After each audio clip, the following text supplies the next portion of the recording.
con todo eso y ahora le colocan 25 años nomás.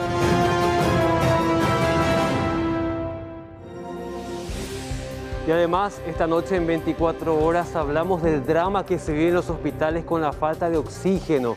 Una muerte en Concepción está vinculada con la escasez de este material.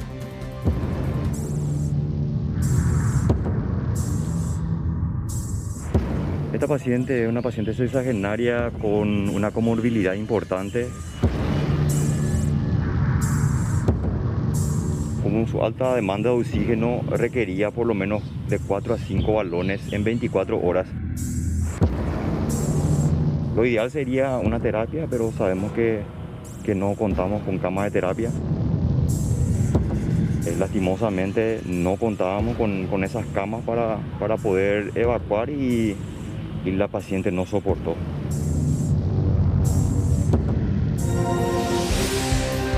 Y como primera información vamos a lo que pasaba en la ciudad de Concepción cuando dos funcionarios del municipio de Paso Barreto, por supuesto, en el primer departamento del país, eran asaltados. Le despojaron de 80 millones de guaraníes que acababan de retirar de la sucursal del Banco Nacional de Fomento, ahí en la capital departamental. Repito, este dinero tenía que utilizarse para el pago de salarios de todos los funcionarios de la municipalidad de Paso Barreto. Los asaltados, los funcionarios Sotero Esquivel y Máximo Maidana. ¿Qué pasó? Uno de ellos bajó para ayudar a una mujer en estado de gravidez a quien tenía que llevar también consigo hasta Paso Barreto.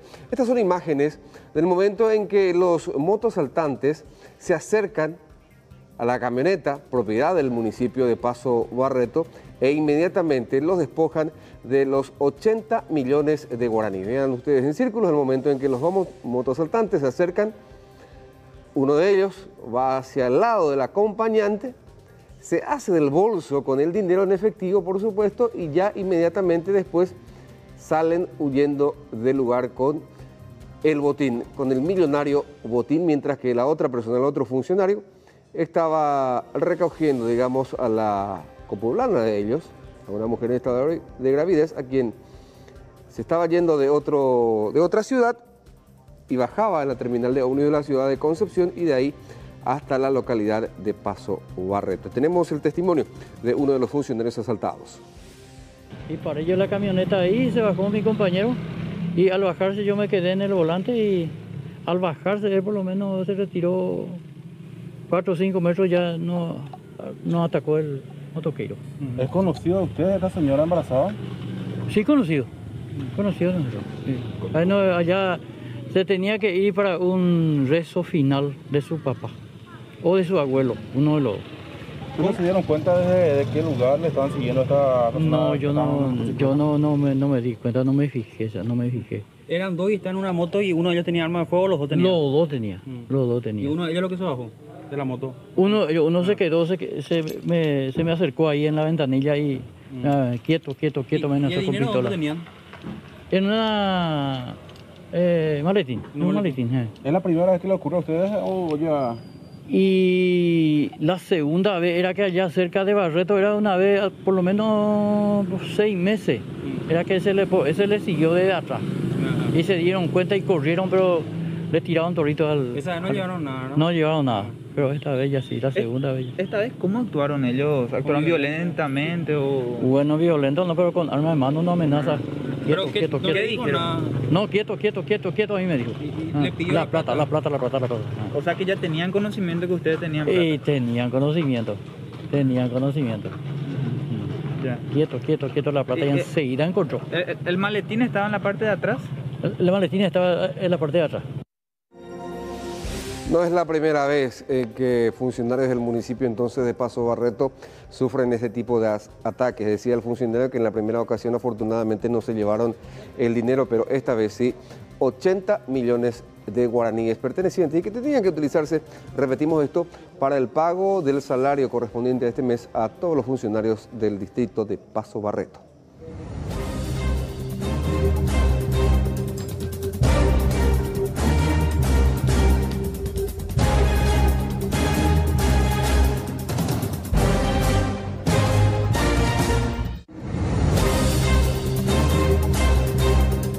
Recuerden el triste final de una jueza quien, estando todavía en su oficina, recibe la desagradable visita de un ladrón, una persona con adicciones que a golpes la asesina en su propio escritorio. Tiempo después, ya finalmente, hoy los familiares y la sociedad toda conocen la sentencia. Contanos más detalles sobre este juicio que fue largo, pero bastante satisfactorio en el sentido de lo que los familiares esperaban y lo que la Fiscalía proponía también finalmente estos años que le dieron al acusado. Luis, ¿cómo estás?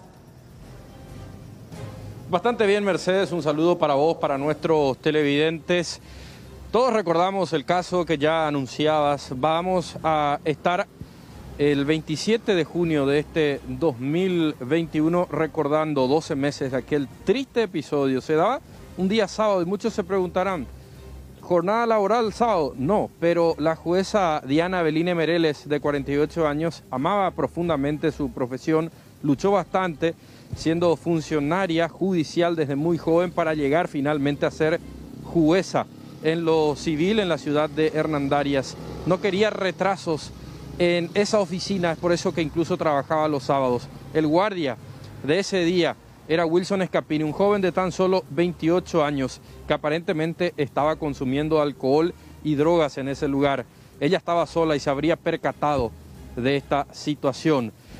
Tiempo después, horas después, se logró justamente la detención de este hombre que se había fugado de su lugar de trabajo y quedaba como el principal sospechoso. Cuando fue capturado, finalmente terminó confesando el hecho.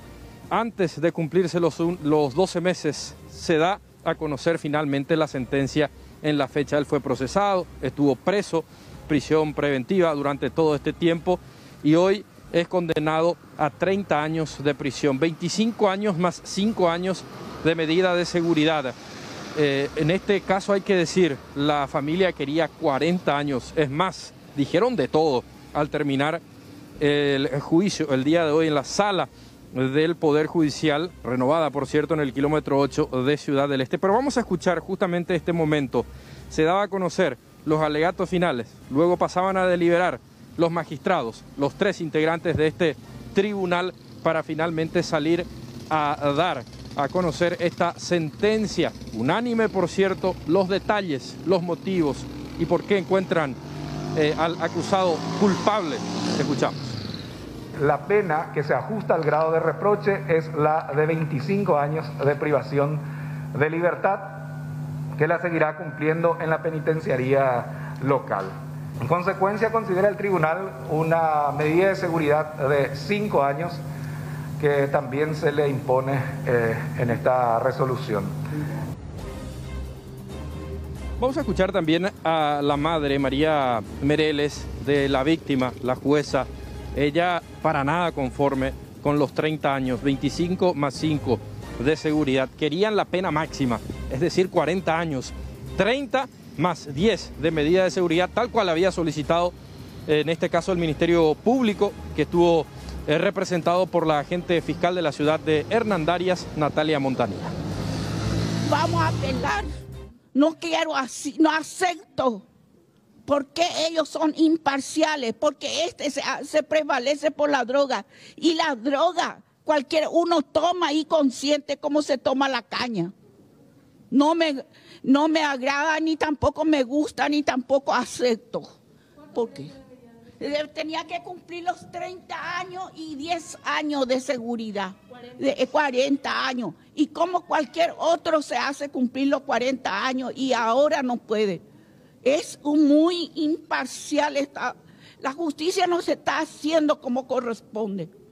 ¿Por qué? Porque escucharon evidencia, había evidencia, miles de evidencia, que él, porque se prevaleció por su droga. No es la forma, porque casi una hora, casi 3 y 8 minutos, 3:56 a 57 minutos gemía y la azotaba.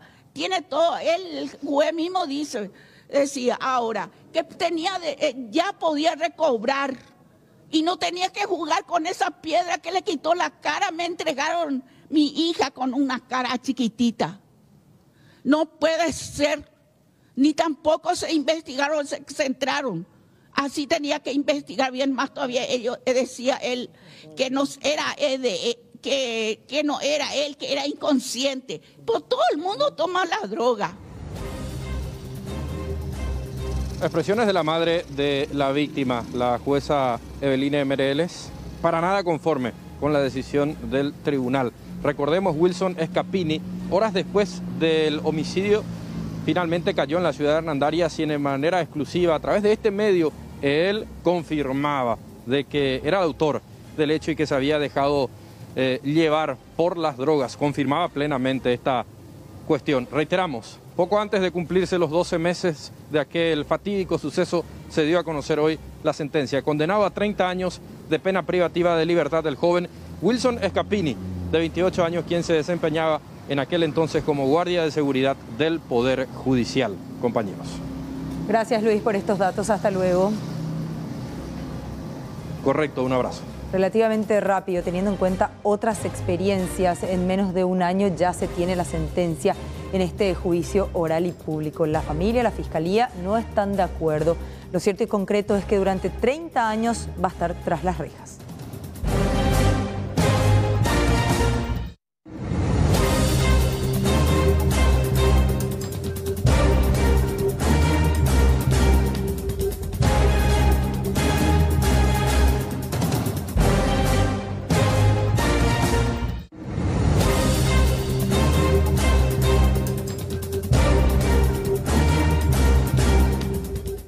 Y este mediodía la Policía Nacional pudo abortar un plan de asalto tras perseguir a supuestos delincuentes que presuntamente se estaban alistando para atracar una metalúrgica. Uno de los detenidos es un ex militar ligado a varios hechos punibles desde el año 2002.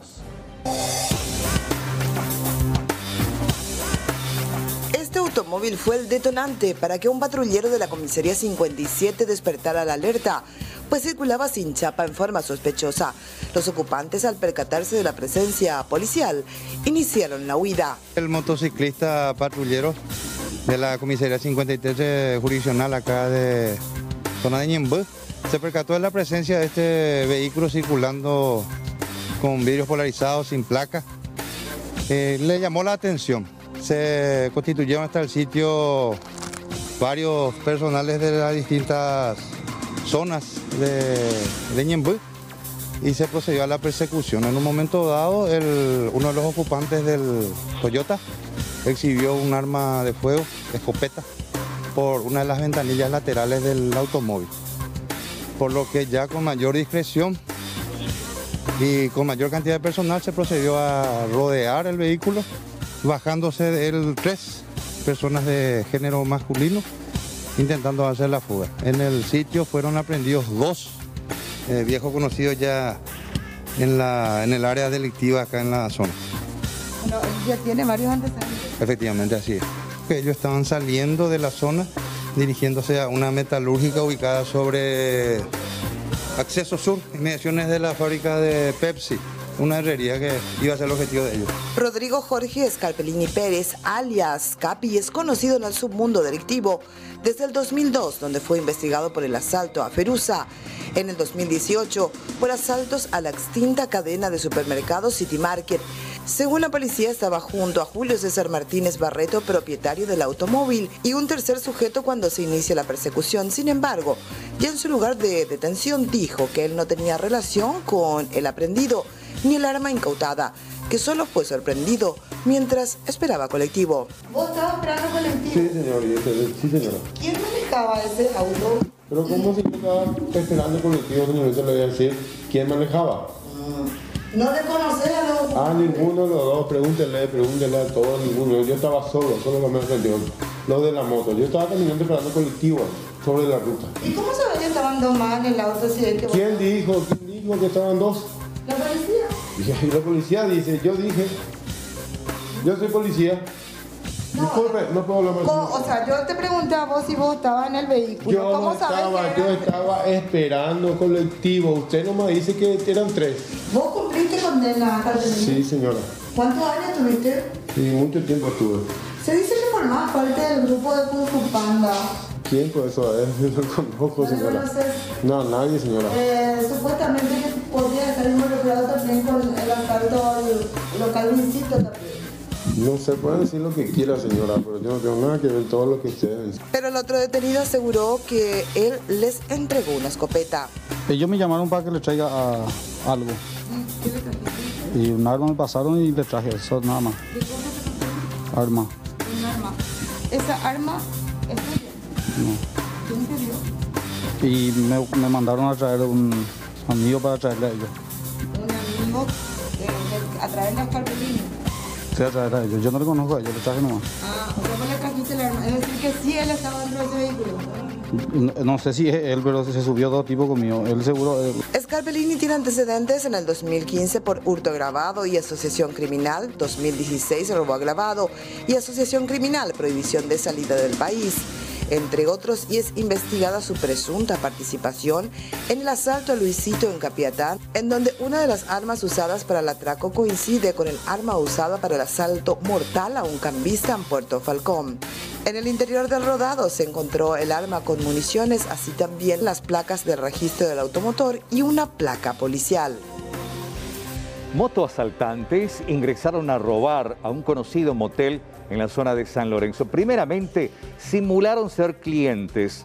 Después se alzaron con este millonario botín. Todo quedó registrado en estas imágenes del circuito cerrado.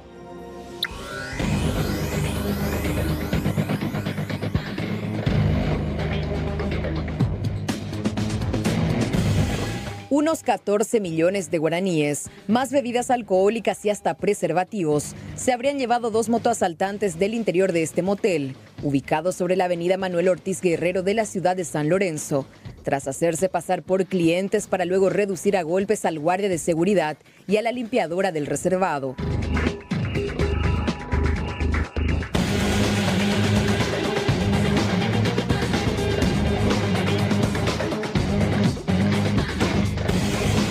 Es la primera vez que estamos recibiendo este tipo de denuncias y que está ocurriendo este tipo de hechos.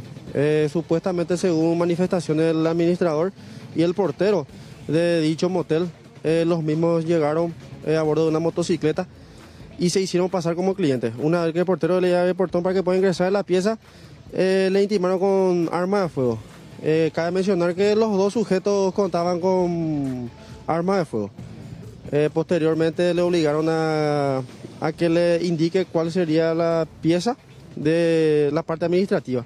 Una vez ingresaron y le intimaron como también a la administradora, a la cajera, para poder alzarse con 14 millones de guaraníes, bebidas ya sea como whisky y preservativos. ¿Qué pasó ayer, tengo entendido? Ayer en horas de la mañana ocurrió. Todavía no se tiene pistas sobre quiénes podrían ser los responsables. Otros datos, ya sea de los supuestos autores, nada de información todavía, Yui. ¿Y fueron agredidas las víctimas por lo que se ve en el video oficial? El portero fue agredido a la altura de la cabeza.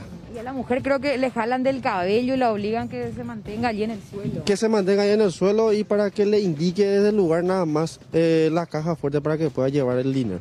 ¿La primera vez que usted recibe denuncia de este local? Es la primera vez. Esta sería la primera vez que la Comisaría 54 de Lote Guazú registra un robo en perjuicio a un motel perpetrado por delincuentes comunes. Las imágenes ya fueron cedidas a los investigadores para que puedan trabajar en la identificación de los mismos.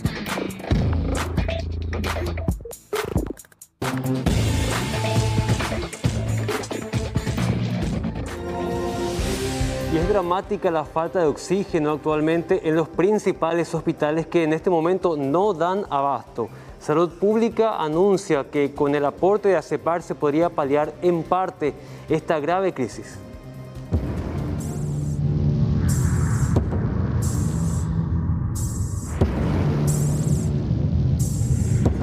El problema sigue siendo preocupante en varios puntos. Las empresas proveedoras están al límite y con problemas logísticos. Mientras tanto, los que sufren son los pacientes que requieren de este elemento y además los que temen que la escasez les llegue dentro de sus tratamientos en los hospitales. En Concepción, el consumo se quintuplicó. Ahí, el día a día, ¿verdad?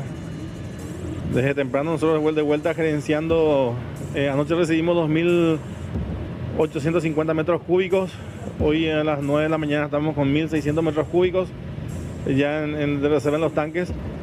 Y bueno, y en el transcurso del día tiene que llegar una buena cantidad de oxígeno para ir soportando, ¿verdad? En el departamento de San Pedro la ocupación de camas está al 100%. A la escasez se suma que muchos pacientes no pueden ser trasladados, por lo que el oxígeno debe llegarles a como dé lugar. Estamos trabajando al límite con todos los tanques de oxígeno que disponemos en el Hospital Regional de San Pedro, también el IPS Regional San Pedro, Santa Rosa, el Hospital General, también la Unidad Sanitaria IPS Santaní y el Hospital Distrital de San Estanislao. Estamos haciendo el gerenciamiento con otras empresas, ¿verdad?, a través del Ministerio de Salud, para que no nos falte el oxígeno, ¿verdad?, porque hoy día el oxígeno es fundamental para nosotros, porque hay sobrecarga, ¿verdad?, de los trabajos, ¿verdad? Salud Pública admite el problema y las autoridades señalan que el trabajo de ACEPAR para generar oxígeno podría bajar en parte esta crisis. Paraguay produce mucho menos de lo que requiere. La situación es que Paraguay produce unos 80-85 toneladas de oxígeno al día, pero el consumo está llegando a más de 120 toneladas al día. Y el déficit de esa producción se subsana con importación. Esa es la primera estrategia a la que se va a sumar ACEPAR esta semana para paliar ese déficit en la producción. Pero aparte del déficit en la producción, tenemos la situación logística. El oxígeno que se repone en los hospitales con faltantes se consume rápidamente debido a la alta demanda. Si aumenta la cantidad de pacientes que requieren internación, el sistema de salud podría no atenderlos a tiempo. Bueno, ¿y por qué decimos que es dramático lo que se vive en los hospitales? Porque vamos a hablar de un caso en particular, el del Hospital de Orqueta, en el departamento de Concepción. Estamos hablando de IPS Orqueta porque una sexagenaria falleció tras complicaciones por el COVID. Los médicos no pueden admitir o no pueden confirmar directamente que fue por falta de oxígeno, pero esta paciente, en primer lugar, requería un traslado a terapia intensiva que no consiguió porque obviamente ya todos los lugares están llenos, y por otro lado requería de un flujo de oxígeno con el cual no contaba este centro asistencial. Es preocupante porque incluso no se llegó a tiempo con el trabajo que hicieron los familiares de ir a buscar un balón hasta la zona de Pedro Juan Caballero. Lastimosamente esta paciente, con la necesidad tisular, con la demanda importante a órganos vitales y la no posibilidad de sobrepasar los 15 litros de oxígeno por lo que he explicado anteriormente, ya que contamos solamente con balones y manómetros, que no puede sobrepasar esos valores, esas presiones, ¿verdad? No se le pudo perfundir más oxígeno de lo que teníamos, ¿verdad? De las posibilidades que nos daban este equipo del manómetro. Entonces, lastimosamente, ¿Oxígeno alto flujo, doctor? Alto flujo, como mínimo, o por lo menos terapizar, ¿verdad? Lo ideal sería una terapia, pero sabemos que no contamos con camas de terapia, ni siquiera camas simples teníamos, por eso no pudimos mandar, porque Concepción por lo menos tienen una capacidad mucho más resolutiva que nosotros. Lastimosamente no contábamos con esas camas para poder evacuar y la paciente no soportó. ¿Actualmente cómo está la situación, doctor? Mira, nosotros tenemos una cantidad importante de pacientes que están internados en su domicilio.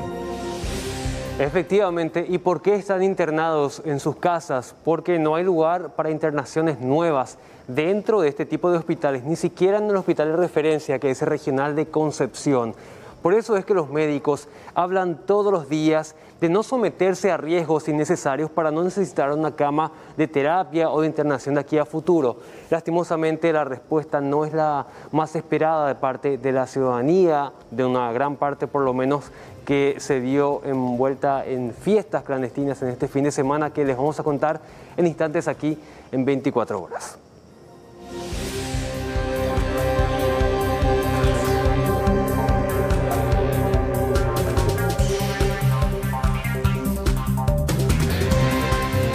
Un video muestra la actitud heroica de un ciudadano que ve un hecho delictivo frente a sus ojos. Estamos hablando de que automáticamente reaccionó y fue a ayudar a esta joven que estaba siendo asaltada por motochorros. Compartimos el video y analizamos también esta situación y lo buscamos todavía, Raúl, porque estamos hablando de una persona que quiere conocer a quien le salvó y agradecerle de alguna manera y dar a conocer este caso de un buen samaritano. ¿Cómo estás? ¿Qué tal? Buenas tardes, Mercedes, y a todo el equipo de 24 horas. Ya le pusieron varios apodos a este joven: el héroe sin capa, el héroe de la campera roja, el ángel guardián. Cuando llegaba aquí en este sector, Juliana Delgado fue abordada por dos motochorros quienes llegaron aparentemente sin ningún arma. Le quisieron despojar de su celular, ella se refugió, ingresó a este negocio, le abrieron la puerta porque a esa hora ya estaba cerrado el negocio. Afortunadamente, una empleada estaba dentro, le abrió rápidamente, ella ingresó, gracias a que este joven, el héroe sin capa, logró atajar a los delincuentes. A uno le practicó una llave porque él conoce de técnicas de artes marciales. Nosotros fuimos hasta la casa de este joven, pero él no quiso hablar y respetamos su decisión porque... ¿Por qué decimos esto, Mercedes? Porque después de este hecho, él fue, en este caso, seguido por los delincuentes hasta un mini market aproximadamente a 10 cuadras, acá sobre la avenida Bruno Guyari. Él empezó a correr y también los delincuentes siguieron tras él. Se refugió en ese mini market, incluso cerró la puerta con un palo de escoba para que no le agarraran. Posteriormente nosotros fuimos también para hablar con Juliana Delgado, quien mencionó y agradeció a este joven quien le salvó de ser asaltada, de que le saquen el celular que utiliza muchísimo en las clases virtuales y que le iba a perjudicar de una manera notable. Escuchemos lo que mencionaba la víctima. La verdad, iba a ir a caminar nomás. Justamente iba a ir con mi hermano para no ir sola, pero a último momento me cancela y me voy nomás acá a 10 cuadras, más o menos pasó el incidente. Después yo saco mi celular para mandarle la ubicación a un amigo, justamente para no estar sola, por los peligros y eso, y ahí como que regalé más o menos a los asaltantes, que tipo como que me estaban siguiendo ya y me agarraron ahí frente al local. ¿Y qué pasó cuando llegó este muchacho? ¿Jamás esperaste? Algunos decían, es como su ángel que aparecía en ese momento. Yo estoy demasiado agradecida con él, me reayudó. Yo no creo que nadie iba a hacer lo mismo por mí, tipo... Y yo a los asaltantes como no me tiraron arma, ni, no sé, no tenía pistola, ni cuchillo, así no me pasaron nada, yo puedo zafar un poco. Encima era de día, había luz, había gente alrededor, entonces como que pedí auxilio ahí y el muchacho vino a ayudarme. ¿Vos llegaste a contactar con este joven quien te ayudó en este asalto? Sí, justo después que pasó eso, llegó a mi amigo y nos fuimos a hacer la denuncia directamente ahí con los datos de la moto y numeración, y ahí él después de un rato viene llegando y ahí empezamos a hablar y me contó que le persiguieron después los motochorros, que él llegó hasta el Villis que estaba sobre Las Palmas y en Bruno Guyari, y que dentro de todo eso que se fue corriendo, en nada se le cayó el celular y eso. ¿Él se refugió entonces en ese supermercado? Sí, en el supermercado se refugió, tipo cerró todo luego porque ya le estaban amenazando de muerte más o menos, tipo acá te vas a morir y eso le decían. Este joven estaba caminando por esta vereda de la otra esquina de Bruno Guyari. Enfrente estaba la mujer, allá del otro lado, como podemos observar en imágenes. Rápidamente él se percató, cruzó la calle corriendo y posteriormente nosotros hablamos con él y dijo que corrió también por Bruno Guyari hasta Las Palmas. Ahí se refugió en la zona de ese mini mercado. Y para mala suerte de este joven, quien actuó con mucha valentía, se le cayó su celular y hasta el momento no puede tener un celular para contactarse con los demás. Tras salvar a esta mujer, ella se quedó sin su celular porque le persiguieron estos delincuentes, corrió bastante. En un momento dado, en las imágenes del circuito cerrado, se ve que estos motochorros no podían arrancar su biciclo, intentaron varias veces, en este caso arrancar, pero no podían. Llegaron dos jóvenes que no sabían absolutamente qué era lo que pasaba. ¿Por qué no sabían? Porque la mujer se refugió dentro de ese local, cerraron la puerta con llave, después llegó un vehículo también, tampoco sabían lo que pasaba, incluso ayudaron a estos delincuentes sin saber qué eran, arrancar la motocicleta para posteriormente estos arrancar la motocicleta y seguir buscar a este joven quien ya se estaba yendo del lugar y lo corrieron hasta Las Palmas de Bruno Bullari. Imagínate, casi 10 cuadras corrieron a este joven quien pudo zafarse de estos delincuentes y también salvar a esta mujer quien prácticamente ya estaba a merced de estos delincuentes. Ya le estaban por robar el celular, pero lo evitó. Como lo dicen, como le ponen el apodo ahora, este ángel guardián, el héroe sin capa y también el héroe de la campera roja, compañeros. Muy bien, Raúl, realmente apreciamos este gesto, lamentamos que haya perdido el celular. Bueno, siempre hay alguien que quiera colaborar, alguna persona generosa al que le sobra algún celular y capaz le sirve a este joven también que auxilió rápidamente a la mujer cuando estaba siendo asaltada. Gracias, Raúl. Será hasta entonces, Mercedes. Hasta luego. Ustedes vieron en las imágenes lo transitada que estaba esta doble avenida. Estamos hablando de Bruno Bullari. Y aún así, los asaltantes lograron reducir a la joven. Afortunadamente, el otro vino a salvarle. Pero así actúan, sin ningún tipo de miedo, sin ningún tipo de pudor. No importa que hayan cámaras, ni siquiera patrullera cerca, porque por allí, en la estación de servicio, que más que menos se encuentra una patrullera, pero actúan con total impunidad.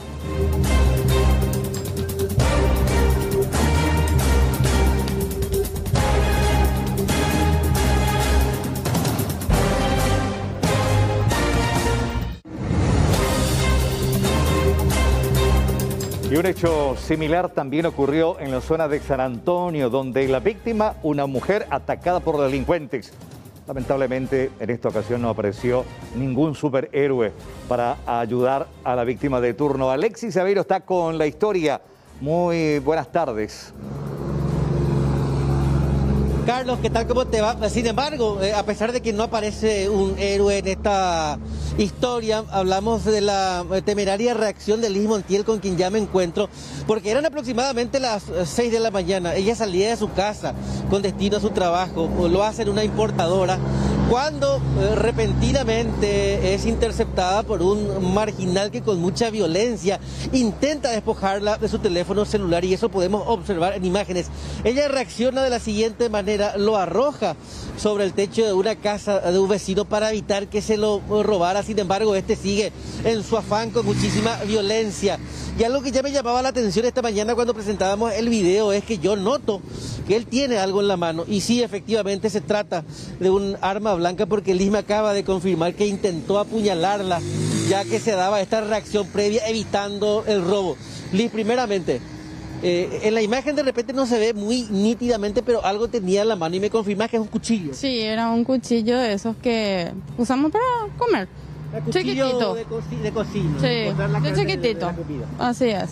Era un cuchillo chiquitito y se acerca a mí como cuando está a 3 metros más o menos, saca el cuchillo. Y cuando yo veo el cuchillo, le doy la espalda y tiro mi celular al techo. Así, automáticamente, ¿verdad? Porque no quería que me quite. Y se tira sobre mí. Tira sobre mí así como está en el video y me juega con el cuchillo. Creo que quería quitarme la mochila o algo así, ¿verdad? Parece inclusive que él se llega a llevarse algo, no llevó nada. No, lo que lleva es lo que tenía en la cara, que le cubría la mitad del rostro, ¿verdad? Eso es lo que lleva porque se le cae en el forcejeo, pero no me llevó a mí nada. Absolutamente nada. Características físicas recordadas del González. Si bien vemos las imágenes, era bajito, parece una persona joven, pero me decís que no. No, era un adulto. No era un adolescente ni un niño. Era un adulto bajo, unos 65 aproximadamente. Yo tengo unos 76 y era un poco más alta yo. Y era grande ya, era adulto, y cuando hice contacto visual con él, ahí yo me doy cuenta que me viene encima. Y miro a mi alrededor, no hay nadie. Entonces, tiro mi celular lo más alto que puedo, lo más rápido que puedo, y al darme la vuelta ya lo encuentro ahí encima mío. Recién hiciste la denuncia, ahora, eso pasaba a la mañana, nos faltaste tu trabajo igual.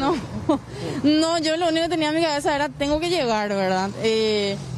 Pasaba la hora y yo, inclusive cuando él se fue, yo dije, será lesivo, ¿verdad? Tipo gritando para que la gente salga y la ataje. Pero después dije, no, porque mi celular está ahí, tengo que bajar mi celular para irme a trabajar. Entonces no, le dejé que se vaya, le miré un buen rato y después ya me di vuelta y ya miré mi celular, ¿verdad? Barrio Cerrito 2 me decía, gente que vio la imagen o las características de este joven, lo conoce, hablan de hechos similares en la zona que podría tratarse de él. No me dijeron a mí aún nada, pero yo como les dije a los policías, seguro le tienen marcado. O sea, es un chorro. El que le llamamos chorro, ¿verdad? Que está por ahí pescando, robando la ropa al tendedero, cosas así, estúpidas, ¿verdad? Tenía aspecto de una persona adicta. Eso, justamente, ¿verdad? Tenía aspecto de una persona adicta y estaba totalmente descontrolado, ¿verdad? Y bueno, yo no le quise entregar mi celular porque, no sé, hace como 3 meses que pagué todo recién. Ir a regalar otra vez, se va y vende por un 100.000. Y a mí se me quedó otra deuda, no me pareció justo, ¿verdad? Ya me asaltaron varias veces. ¿Él llegó a posar el cuchillo o te apretó? Sí. ¿Qué es lo que hace esa Sí. Eso me sorprende. Sí, llevaba y yo miraba, inclusive cuando todo pasó, yo así me toco y miro si no me rompió la ropa o si no me llegó a tocar, ¿verdad? Y no. Lo único que tengo es un rasponcito en el codo, dolor en la espalda porque me tiró contra la reja. Y nada más. ¿Tu teléfono se rompió cuando uno tiraste arriba? Tiré arriba y no se rompió, o sea, es de hierro ese teléfono, ¿verdad? Y no llevó por suerte y después un vecino me ayudó a bajar y me fui a trabajar. Seguí caminando por la misma calle, me subí en el colectivo y me fui. O sea, un vecino te ayuda porque lo estaban los propietarios de la casa, una casa abandonada. Sí, la propietaria estaba durmiendo, ¿verdad? Y ella me dijo que escuchó mis gritos, pero que pensó que estaba soñando o algo así. Yo la despierto. Y me ayuda a bajar el celular un vecino que pasaba por ahí, ¿verdad? Al quien le agradezco bastante porque gracias a él llegué súper bien a mi trabajo. Y después de eso me voy a trabajar. 6:30 de la mañana, uno se va a trabajar. ¿Cómo viene la mano con respecto a la seguridad en tu barrio? Es jurisdicción de esta comisaría, la 24, acaban de asumir nuevos jefes. ¿Qué pedís? ¿Mayor seguridad, patrulla? Eso le estaba diciendo a un amigo, ¿verdad? Que no hay ni una sola patrulla, ¿verdad? A excepción de cuando hay esas restricciones horarias, que todo el tiempo están pasando y pasando, a la noche, pero a la mañana no hay ni una sola patrulla. Se controlaba el piqui, pero no la seguridad de la gente. No, y a quien también le responsabilizo bastante por todo lo que pasó, es al transporte público. Hola. Porque la gente está 40, 50 minutos esperando colectivo. Yo tengo que buscar otras alternativas para irme a mi trabajo porque no hay ómnibus. ¿Qué colectivo? En mi zona pasan el 38 y el 15-2. Pero tarda mucho, tienes que caminar lejos para agarrar otro. Sí, entonces yo me voy caminando hasta el otro 15, que es el 15-3, y ahí me agarran. Porque yo hablé con mi mamá, que salió 5 minutitos antes, y ella me dijo, yo salí y ahí ya me subí en el colectivo, o sea, acababa de pasar nuestro colectivo. Y a partir de que pasa, ya pasan 40 minutos, 50 minutos, 1 hora para que vuelva a venir. Por falta del transporte público uno está expuesto a la inseguridad. Caminar temprano, no solo a eso, días de lluvia, a todo tipo de peligro. Totalmente. Y le responsabilizo totalmente luego, porque no es a mí nomás que me pasa. Todo el tiempo está pasando. A todos les habrá pasado alguna vez. Yo tengo 26 años, a mí ya me asaltaron 5 veces más o menos. ¿5 veces? Sí, 5 veces. Y ahí en mi barrio 2 veces. Al salir de tu casa, ahí cerca de tu casa. Ahí cerca de mi casa. Y siempre de día, llamativamente, ¿verdad? Porque de noche trato de no exponerme. Uso Uber, Bolt, lo que sea. Pero siempre me asaltan de día, camino al trabajo, camino a la facultad. Te llena de impotencia, pero ¿qué vas a hacer? ¿Vas a regalar otra de tus cosas? La gente que trabaja estudia las más afectadas. Así es, la que tiene malos horarios, ¿verdad? Porque no le llamaría ni malos horarios porque ya estaba amaneciendo. Pero bastante claro. Sí, y yo ya me iba a subirme en el colectivo, o sea, ya me iba a esperar. Porque sí o sí tengo que esperar por lo menos media hora. Y toda la gente de mi barrio va a decir lo mismo. Por lo menos media hora sí o sí se espera. Y ya es muchísimo, 30 minutos. O sea, ¿cuántas cosas pueden pasar? El video, el circuito cerrado que me pasó la vecina tiene 14 segundos. En 14 segundos se puede hacer de todo, te pueden hacer de todo, te pueden matar por un celular. Gracias, Liz. Mucha fuerza. Gracias. Ir a descansar porque tras una ardua jornada laboral y como vemos en imágenes, recién acaba de realizar su denuncia ante la comisaría 24 de la ciudad de San Antonio. Una ciudad que se ve también bastante azotada por la inseguridad porque a diario nos llegan denuncias, principalmente de zonas aledañas a muchos asentamientos que fueron creándose en esta zona, que son sectores en donde la gente se ve más vulnerable con respecto a la inseguridad. Pero atención, y es un detalle no menor, la gente también está expuesta no por la falta de presencia policial, sino porque se ve obligada a caminar varias cuadras, exponiéndose de esa manera debido a la falta del transporte público. Carlos, Mercedes, Juan y Aníbal. Sí, tenés razón. Esto tampoco sin querer criminalizar los barrios populosos de zonas como San Antonio, que tienen sus villas, sus asentamientos, hay gente muy trabajadora allí, pero sí es importante destacar que entre esa gente lamentablemente están estos delincuentes que pululan a cualquier hora del día buscando a sus víctimas de turno. En este caso, la entrevistada tuya y la historia anterior sobre Bruno Guyari pueden contar la historia y vemos a la gente del Grupo Lince que está recorriendo, haciendo patrullas, pero lamentablemente en otras historias, en otras víctimas, no lo pudieron hacer. Por eso rescatamos estas dos historias para contarle a la gente de qué manera nos acecha la delincuencia y estos criminales que, reitero, lamentablemente pululan entre nosotros por las calles de Asunción y Central. Gracias, Alexis. Será hasta el próximo contacto. Gracias. En vivo y en directo desde la zona de San Antonio. Esto ocurría esta mañana muy temprano. Una joven que, como todos los días y como la gente honesta como usted, aquí como nosotros nos levantamos temprano para ir a trabajar, pero lamentablemente terminamos a veces en esa exposición de estos delincuentes que no reparan en atacar con suma violencia a sus víctimas de turno. Como la historia, la primera, en este caso, no apareció ningún héroe. La héroe fue ella, que defendió lo suyo temerariamente y por fortuna no le pasó nada y recuperó su teléfono celular y fue a trabajar.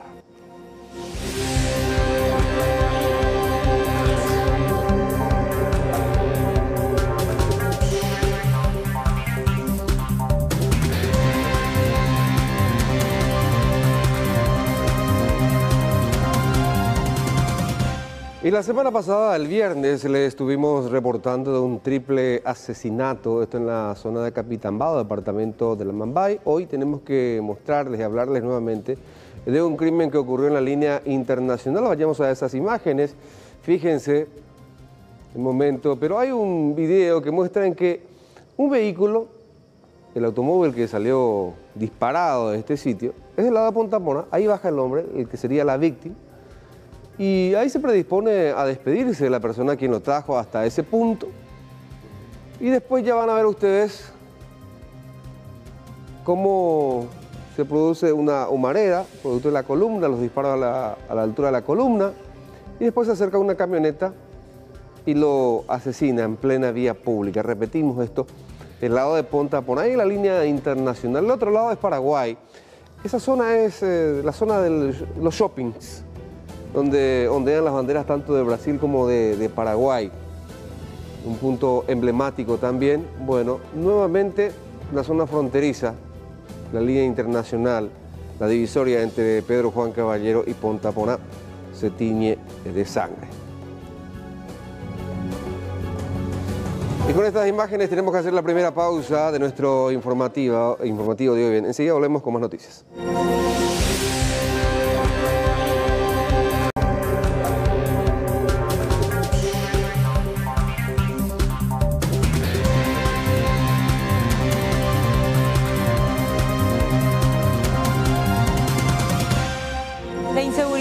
En el departamento central y capital es realmente preocupante. Estamos hablando de un caso tras otro. En esta oportunidad les vamos a contar lo que pasó en la zona de Luque con este comerciante que también fue asaltado. Alexis, ¿cómo estás? Buenas noches. Adelante. ¿Qué tal? ¿Cómo estás, Mercedes? El gusto de saludarte. Abrazo enorme también para la querida audiencia. Y en las redes sociales fue bastante viral lo que sucedía con una señorita que grabó incluso el momento cuando era asaltada en la zona de Tarumandí, Luque. Ella estaba haciendo una historia para su estado de WhatsApp cuando es asaltada por los motochorros. Y en esas imágenes se logra ver a dos motochorros quienes momentos después de cometer el mismo ilícito, seguían circulando por la zona de Luque y atacaron a un trabajador. Y estas imágenes de circuito cerrado son las que compartimos ahora y observamos un poco la secuencia del asalto. Vemos que estos hombres persiguen al trabajador que está a bordo de su motocicleta, posteriormente lo pasan y cuando el trabajador está a punto de retornar para escaparse de este asalto, no lo puede hacer debido a que su motocicleta se apagó. Y posterior a este hecho, los delincuentes huyeron con el biciclo. Por supuesto, ya la Policía Nacional está iniciando una investigación conforme a estas imágenes de circuito cerrado. Está con nosotros el trabajador que, bueno, temeroso, preocupado por la ola de delincuencia, también prefiere mantener el anonimato, pero un tremendo susto pasaste con este asalto. Sí, así mismo. Fue un susto y gracias a Dios no fue a más, pero el perjuicio está ahí como se ve en el video. ¿Qué recordás del hecho? ¿Qué recordás? Y yo salí en camino a mi trabajo el sábado a las 17:10 más o menos. Y en el trayecto es una calle que de repente de día suelo utilizar, no hacía la tardecita noche. Pero como me quedaba un poco más cerca, hice ese trayecto y después me percato que me estaban siguiendo, o sea, veo una moto que venían gran velocidad, entonces yo disminuyo la velocidad, en eso se acerca a mi moto y trata de apagar o sacar la llave, algo así, y ahí ya me obstruyen el camino y yo trato de dar la vuelta, en eso para la moto y ahí ya sacaron su arma y así es todo lo que puedo comentar. Segundos prácticamente. Sí, todo ocurrió muy rápido, no sé, yo no soy de andar muy rápido en la moto, no, pero ahora el que viene detrás de mí, yo ya... Claro, me decías de que esperaste un poco que ellos sí, primero te pasen. Sí, así mismo. No soy de andar muy rápido, pero ahora el que viene detrás de mí va a seguir estando detrás de mí. Ah, sí, totalmente. Y además uno queda con el miedo después también, después de lo que sucedió en este momento. Así mismo. Es lamentable que sigan estando esta gente afuera y según escuchamos el relato de la señorita que fue asaltada antes que a mí, ella relata que ya son conocidos del barrio Tarumandú y esperemos que las autoridades hagan el seguimiento o se le aprenda a esta gente que no estén más por la calle perjudicando a... Muchas gracias, muy amable por su tiempo. En verdad, y ojalá que este reclamo sea escuchado por las autoridades de la zona de Luque, especialmente la comisaría tercera y las otras unidades policiales que dependen de esa comisaría, porque estos delincuentes andan sueltos y hay además una captura de la imagen que muestra claramente el rostro de uno de ellos y que es una evidencia vital para proseguir con la investigación. Mercedes, audiencia. Gracias, Alexis, por estos datos. Gracias también a la víctima por contar su situación. Terrible, por cierto.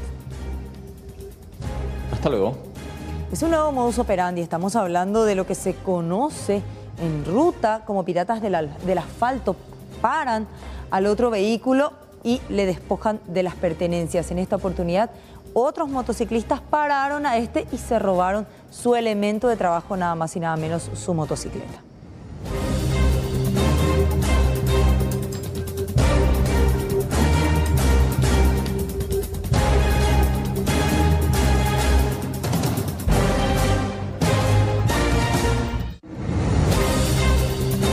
Familiares de pacientes con COVID-19 internados en el IPS Ingave piden que los médicos establezcan una mejor comunicación y de esa manera también puedan brindar los informes del estado de salud de una forma más constante. Dicen ellos que muchas veces incluso no se les informa sobre los insumos que sus pacientes precisan. El grueso de los familiares de pacientes con COVID copan el estacionamiento del IPS Ingavi esperando alguna información sobre el estado de salud de sus seres queridos. Las quejas giran en torno a un problema de comunicación. Varias personas denuncian que pasan días sin tener informe alguno. En el caso de Paula Vera, admite que tuvo que ingresar a escondidas hasta el sector donde estaba su madre y recién ahí se enteró que debía comprar insumos. Yo, por ejemplo, mi mamá está desde el viernes, ingresó a urgencias, no tengo ningún tipo de informe desde el viernes. Todo lo que yo sé porque pude saber de mi propia mano, ¿verdad? Pero hay gente que hace más de 4 o 5 días que no sabe de su gente. Supuestamente la excusa es que están bien, por eso nomás no te dan ningún tipo de informe. Si necesitan algo te van a llamar, dicen, pero eso es mentira porque yo ayer pude entrar así prácticamente a escondidas a verla a mi mamá y ella decía que ya estaba necesitando una sonda y a mí nadie me avisó. ¿Nadie te pidió que compre? Nadie me pidió y supuestamente llaman, pero no es cierto, acá estamos acampados. Como tantos otros hospitales, este también está colapsado y el personal de blanco no da abasto. Por eso los familiares en un acto desesperado piden ingresar a ver y cuidar de sus pacientes. Nosotros no decimos que no se le atiende, sino que no da abasto y necesitamos informes, por lo menos para tranquilizarnos, ¿verdad? Yo soy asmática, soy diabética y en mi caso nosotros estamos con COVID, pero no me voy a mover de acá. Si me tengo que morir acá al lado de mi marido, me voy a morir al lado de mi marido. Pero si es que uno ya tiene, entonces, si ellos tienen miedo del contagio, que me metan en Miami para que yo pueda andar por él, ¿verdad? Otros denuncian que el aseo y hasta la alimentación ahora de los internados no se cumple debido a la saturación. Vamos a arriesgarnos todo lo posible. Si nos piden un equipo de bioseguridad que sea especial, vamos a poner y vamos a entrar. ¿Por qué? Porque no tenemos esa certeza, esa seguridad que nuestros pacientes están siendo atendidos. Imagínate tenerle a una persona 2 horas con su necesidad encima y que luego otra vez vos verifique que no le limpiaron, que no le asearon bien y que también no esté comiendo ahora, que sean las 2 de la tarde y ellos están sufriendo ahí dolor y hambre otra vez. Nuestros pacientes no es que con oxígeno nomás se van a reponer o con antibióticos. Ellos necesitan alimentarse. Por su parte, el IPS emitió un comunicado el fin de semana en el que recomienda que los internados no utilicen aparatos celulares al ser considerados foco de posibles contagios. Como alternativa, informaron que realizarán videollamadas entre el paciente con COVID y su familia a un número y horario establecido. Además, piden que se libere el estacionamiento donde los familiares están en vigilia permanente y dicen que entregarán un carnet para que un responsable ingrese a ver y cuidar de cada paciente. Bueno, y mucha atención con esto porque lastimosamente el Ministerio podría dejar de pagar el gasto cero de COVID debido a que este fondo se encuentra con un bajo número disponible todavía para la ciudadanía. Hasta el momento se ejecutó esta cantidad de pedidos ya. Más de 600 de pago por uso de terapia intensiva en el sector privado y por otro lado 123 pacientes con la ley de gasto cero, beneficiados con esta ley aprobada hace poco tiempo que establece que el Ministerio debe resarcir los gastos que efectúa una familia con respecto a la internación. Hasta el momento se paga por lo menos 5 millones por día en internación en sala común y hasta 13 millones por día en terapia intensiva. ¿Cuál es el problema? Se dispuso en total de 190.000 millones de guaraníes. Hasta el momento ya se comprometieron 160.000 millones, o sea, hay un remanente de nada más que 30.000 millones para cumplir con esta cantidad de pedidos que sigue llegando lastimosamente hasta el Ministerio de Salud. Escuchemos lo que decía el jefe de terapias intensivas del Ministerio acerca de algo sumamente preocupante. Quedan solo 30 días para seguir utilizando este dinero. Alcanzaría para un mes más. Y en realidad no se trata del número de pacientes, sino del número de días de internación. Probablemente sean un mes más aproximadamente, dependiendo del ritmo con el que vaya presentándose también los casos que son para terapia intensiva o sala de internación, ¿verdad? O sea, un mes más podría estar aplicándose estas leyes. A lo mejor un mes más es lo que nos puede dar cobertura a este fondo por los cálculos que estamos haciendo, ¿verdad? No podemos... No se autoriza otro... Claro, así mismo. Bueno, mientras el Ministerio todavía busca fondear esto, solo quedan 30 días, dinero para esta cantidad de tiempo para seguir asistiendo a la gente que está en terapia derivada de salud pública y por otro lado los que requieran esa devolución del dinero. Bueno, ¿en qué casos no se aplica la ley de gasto cero de COVID? Vamos a repasar estos datos brindados por el propio Ministerio de Salud. ¿Por qué se rechaza? En primer lugar, porque no configura el pedido de cobertura a pacientes hospitalizados o también otros casos en donde la familia pide reembolsos de gastos de medicamentos y finalmente el paciente salió de alta y piden un reembolso. Hay todo un sistema que requiere mucha atención, ya lo estuvimos repasando en todos estos días acerca de cómo presentar estos documentos. Una novedad muy importante dicha hoy también por el jefe de terapias intensivas de salud pública es que también a esta ley de gasto cero se agrega un medicamento.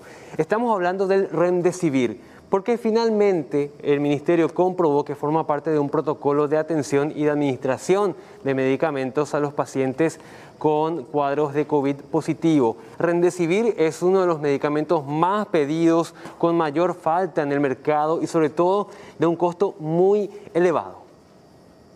Tenemos cierta evidencia a favor del Remdesivir, que tiene un costo elevado y que hasta ahora nos está dando evidencia firme de que sí puede ser utilizado. Es más, el Ministerio de Salud ya está en proceso de compra del Remdesivir y eso a nosotros nos autorizaría también a hacer alguna especie de compensación a los sanatorios privados por el uso de este Remdesivir o directamente incluir dentro de los costos que nosotros estaríamos abonando por la internación de pacientes en sala. Así como te digo, todo depende de los protocolos de uso y hay gente que está recetando, por ejemplo, el Remdesivir para su uso dentro de la terapia intensiva.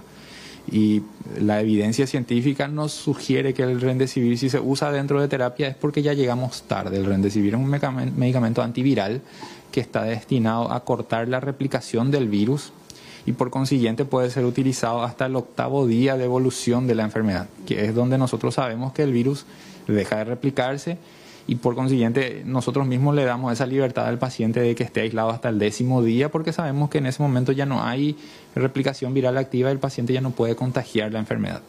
Entonces, vamos a permitir el uso del Remdesivir protocolizado para utilizarse hasta el día 8 o desde el día 7 en adelante, dependiendo de la replicación viral.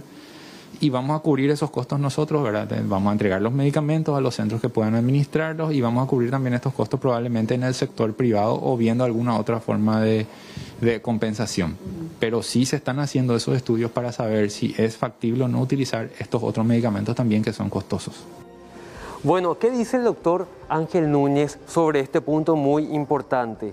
Que todavía Salud Pública está evaluando incluir o no porque otros medicamentos porque dice no hay evidencia científica de que finalmente se utilice. En el caso de Remdesivir publicábamos esta información cerca de la siesta a través de C9N y hubo una reacción muy positiva de la gente, decía, por fin, finalmente Salud Pública va a autorizar este medicamento costosísimo y va a ser de ayuda muy importante para las familias que gastan saldos millonarios para conseguir este medicamento. Ahora bien, el debate es por qué hasta el momento no se incluyen a los demás. Salud Pública dice no existe evidencia científica. Sí, yo tuve la oportunidad de charlar con el doctor y justamente ese era el reclamo, porque al final nos hacemos eco de lo que los familiares de pacientes nos indican.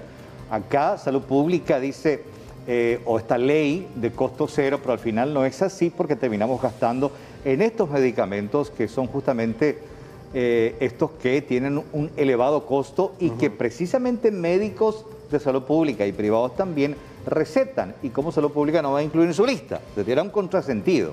Y de hecho que es frecuente, no solamente en el Remdesivir, estamos hablando de otras medicaciones que inclusive vienen en miligramos diferentes que no tiene la farmacia del hospital y ellos de todas maneras recetan, pero la farmacia sí tienen otro miligramo, de todas maneras el costo cae sobre el paciente y sus familiares, ¿verdad? Exactamente, ¿y qué dice la gente? Que no se esperen días, que se incluya ya y que corra ya el tema de la compra de Remdesivir. Y como referencia, un dato muy importante que nos daba hoy el doctor Ángel Núñez, Al mediodía de hoy, 204 personas estaban oficialmente en la lista de espera de terapia intensiva.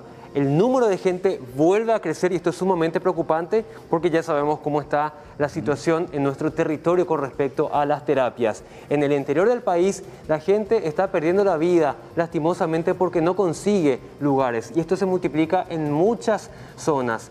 O sea que la gente todavía está ansiosa de encontrar una solución a esta cantidad inmensa. Y de estas 203 personas que estaban en lista de espera, 103 corresponden a pacientes ya en reiteradas ocasiones que se había pedido un lugar en terapia para ellos. O sea, en los hospitales la situación es realmente desesperante. Y reiteramos esto y no nos cansamos de decir que esta pelea, esta batalla de esta guerra no se gana en los hospitales. Uno puede tener millones de camas de terapia intensiva que al final no es suficiente.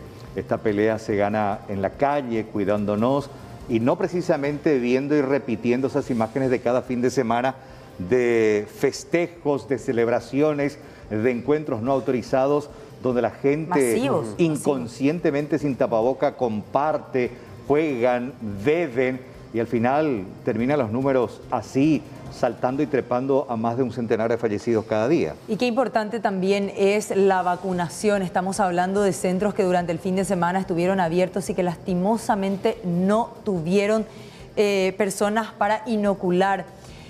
Las vacunas pueden llegar a generar la enfermedad, pero muy atenuada en el cuerpo de las personas. Estamos hablando de que si te contagias, lo más probable es que no necesites llegar al hospital.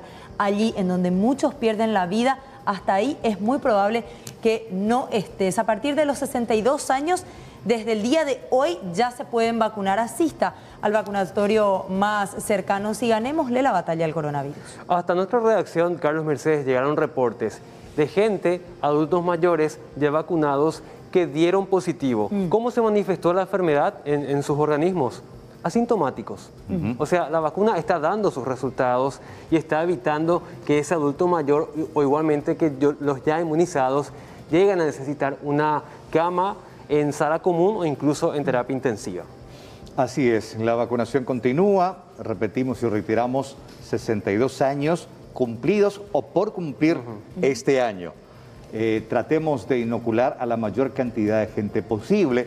De hecho, los estudios indican que si uno realmente quiere frenar este virus, hay que tener por lo menos mínimamente al 70% de la población total vacunada. Lamentablemente estamos todavía muy lejos de ese número. Así mismo, ¿hacemos una pausa? Breve.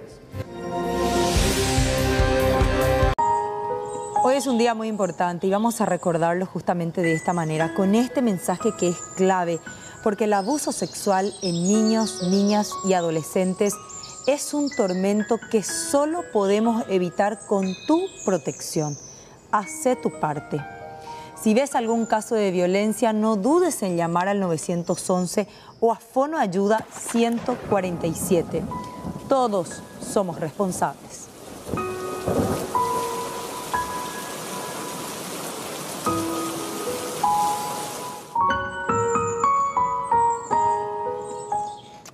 Precisamente al recordar este día, Día Nacional de Lucha contra el Maltrato y el Abuso Infantil, lamentablemente las estadísticas confirman un alarmante ascenso en cuanto a los casos denunciados. Se dieron principalmente durante el encierro en esta pandemia. Se insta a la población a denunciar al sistema 911 o al Fono Ayuda al 147.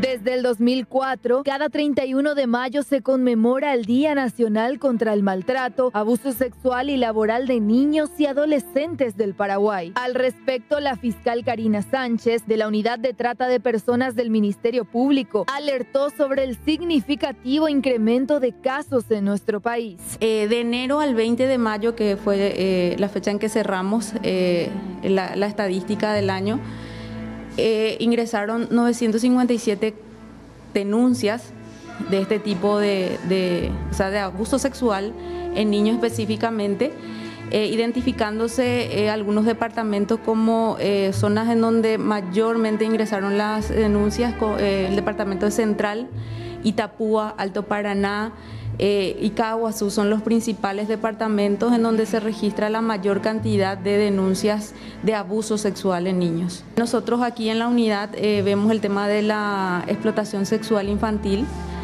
que a la fecha ingresó más de 40 causas, identificándose en la mayoría de las causas familiares cercanos como parte o sea, como personas que han incidido en la comisión de ese hecho punible. Todo acto sexual que se realiza en o ante niños y adolescentes es abuso sexual, ya sean tocamientos indebidos u otros actos sexuales. En cuanto al perfil de las víctimas, la Fiscalía confirma que en su mayoría son del sexo femenino. El 86% son niñas las víctimas, el 14% varones. Y también la franja de edad, entre la mayor cantidad de entre 10 a 13 años, que implica como el 60% de las víctimas que fueron identificadas en el marco de las denuncias. En la mayoría de los casos se le observa a la madre como una de las personas que inducen a sus hijas e hijos a la explotación sexual. Se le procesa, o sea, se evalúa si tuvo intervención o no y obviamente se comunica a las demás autoridades. En todos los casos en donde se observa víctimas menores de edad, hemos notado que la mayor cantidad de victimarios son del entorno familiar, el 96% aproximadamente. De las causas que ingresaron fueron identificados victimarios del entorno muy cercano como padre, abuelo, padrastro, tío, y luego tenemos los cercanos, vecinos, conocidos. Solo un 4% se ha identificado como personas extrañas. Actualmente nuestra ley tiene una expectativa de pena incluso de hasta 20 años, según la gravedad en la que se producen los hechos. Durante esta pandemia, los meses con restricciones de encierro coincidieron con los altos casos denunciados. Haciendo un análisis, se concluye, ¿verdad?, de que una de las causas sería el encierro de los niños y adolescentes. No están teniendo contacto con otras personas fuera del entorno familiar y recordemos nuevamente la mayor cantidad de hechos de abuso se produce en el entorno cercano.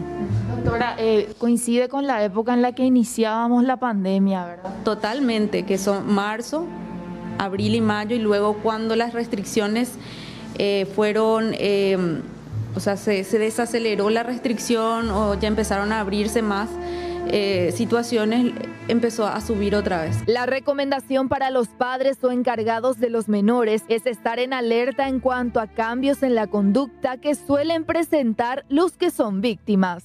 Estar controlando al niño si presenta algunos cambios en los aspectos físicos, en los aspectos psicológicos. También una recomendación muy importante es el tema del cuidado de las redes.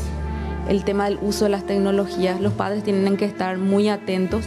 La persecución penal a los autores, más la asistencia para las víctimas y sus familiares, la realizan el Ministerio Público en conjunto con Defensoría, Ministerio y el Juzgado de la Niñez y Adolescencia. Por ende, recordamos la importancia de denunciar este tipo de hechos. Se puede llamar a la línea 147 del Ministerio de la Niñez o al 911 de la Policía Nacional.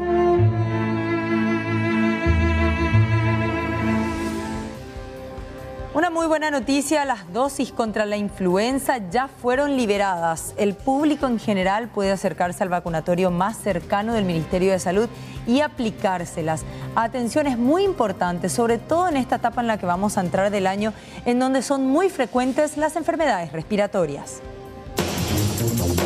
Desde la 18ª región sanitaria indican que las vacunas contra la influenza ya han sido liberadas para toda la población. Basta con acceder a la unidad de salud familiar de cada barrio para recibir la dosis correspondiente. Tenemos liberado para toda la ciudadanía desde el día de hoy y bueno, pueden acudir a todos los servicios de salud dependientes del Ministerio de Salud. ¿Se puede decir que las unidades familiares de los barrios uno ya va a encontrar estas dosis? Todos deberían de disponer de vacuna contra la influenza. Aquí en la 18ª región sanitaria está habilitado para quiénes.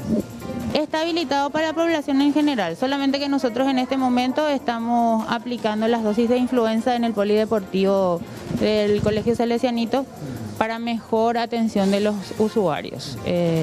Queda el edificio de la región entonces exclusivamente para las vacunas que son habituales para los niños y adultos, obviamente, y la influenza exclusivamente en el polideportivo.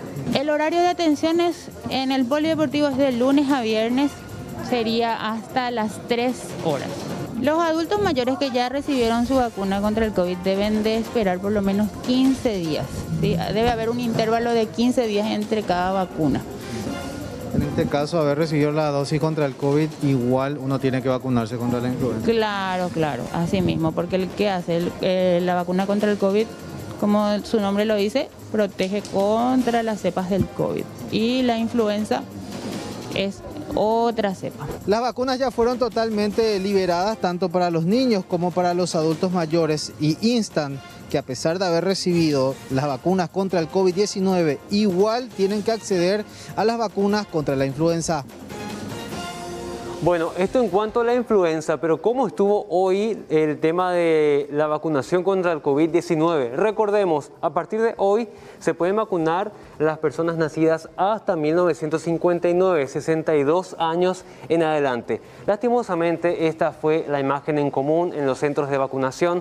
Hubo una importante cantidad, pero no fue masiva, en el sentido de que los vacunatorios podían dar una respuesta mucho más amplia, podían recibir a una mayor cantidad de gente, pero lastimosamente esta fue la respuesta en los vacunatorios. Estamos viendo ahí lo que pasaba hoy en el Club Fomento de Barrio Obrero, pero recibimos reportes de que básicamente los vacunatorios estaban con este tipo de imágenes, con muy poca convocatoria, incluso en los autovac, en los diferentes puntos del país. Escuchemos lo que piden los licenciados a los adultos mayores. Más de 400 dosis tenemos disponibles y le instamos a la gente que vengan a vacunarse, todas aquellas personas que tienen de 62 años o por cumplir este año, ¿verdad? Que acudan a este puesto, ¿verdad? Que es en el Club Fomento, que vengan a vacunarse y a tener en cuenta la terminación de cédula, que es de 0 a 1, iniciando hoy. Licenciada, ¿cuál es la vacuna que están aplicando? La Sinopharm. Bueno, mucha atención con esto porque tenemos ya los números totales de vacunación hasta la fecha, hasta las 5 de la tarde de hoy por lo menos.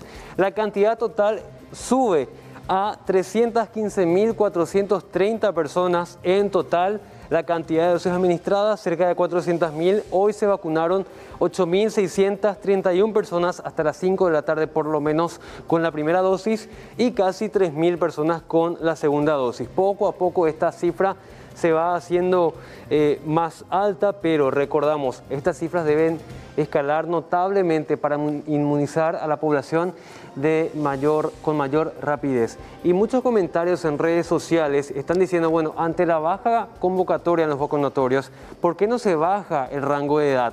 El problema es que en este momento no hay vacunas para todos. Estamos muy pendientes de nuevas llegadas, nuevas promesas.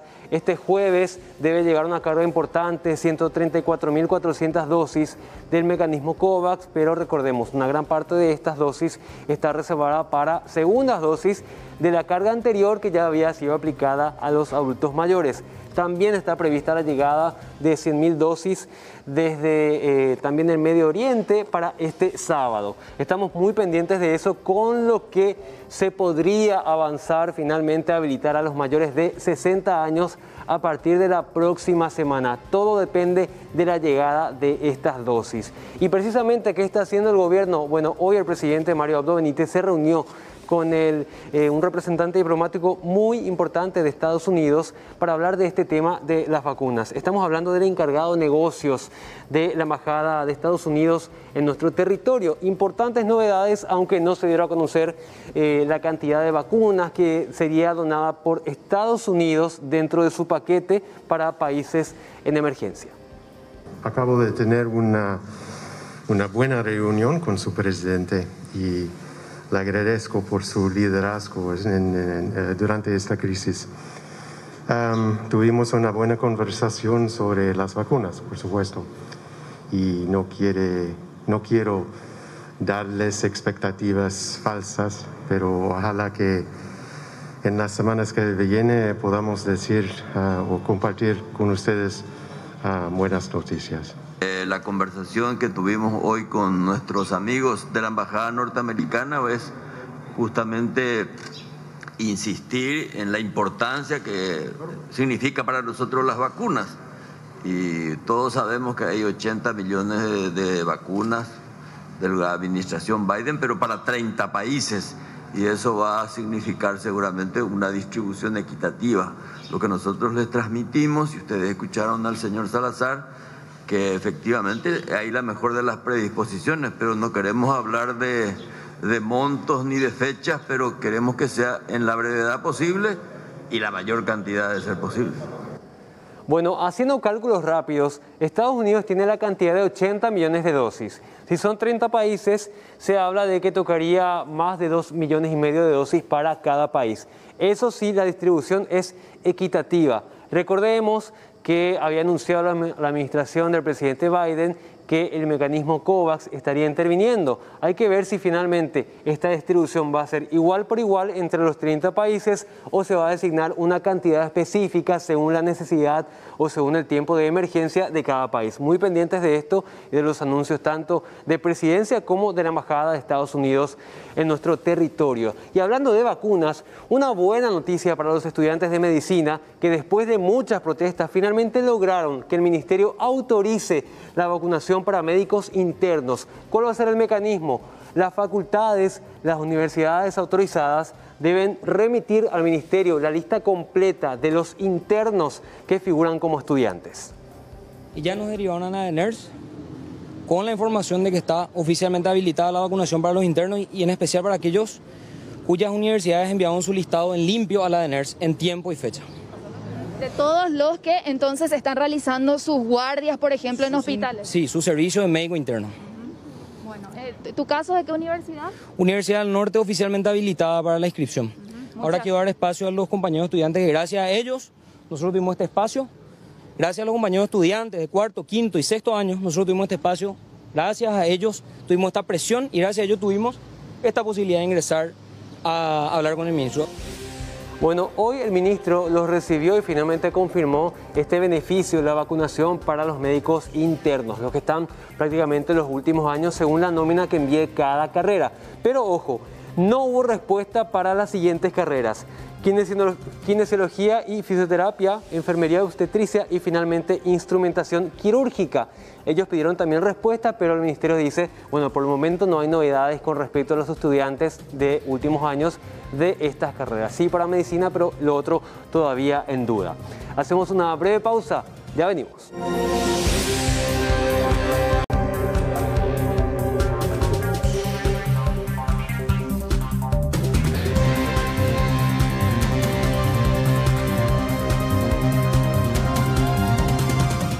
Señora, señor, ¿cómo le va? Noche fría en Asunción y gran parte del departamento central. Momento de compartir informaciones económicas aquí en 24 horas. Vamos a arrancar hablando del sésamo, este grano que es de muy importante producción en nuestro país, pero que aparentemente tiene una tendencia a la baja, según representantes de la Cámara Paraguaya de Exportadores de Sésamo. Placa al aire, por favor, señor director, para compartir datos más precisos de esta producción que de enero a abril de este año, Paraguay ha exportado un total de 9.6 millones de toneladas de sésamo. 6 millones, ahí faltó un 6 para nuestra gráfica, pero son 6 millones de toneladas de sésamo. La exportación de sésamo ha generado 9.2 millones de dólares también como consecuencia de la salida a otros mercados. Ahora los productores esperan que la producción de este año pueda acercarse a cifras del año pasado. Es un poco complicado, según lo que estaban comentando ellos, pero no imposible. La producción del año pasado ha generado un total de 52.000 toneladas.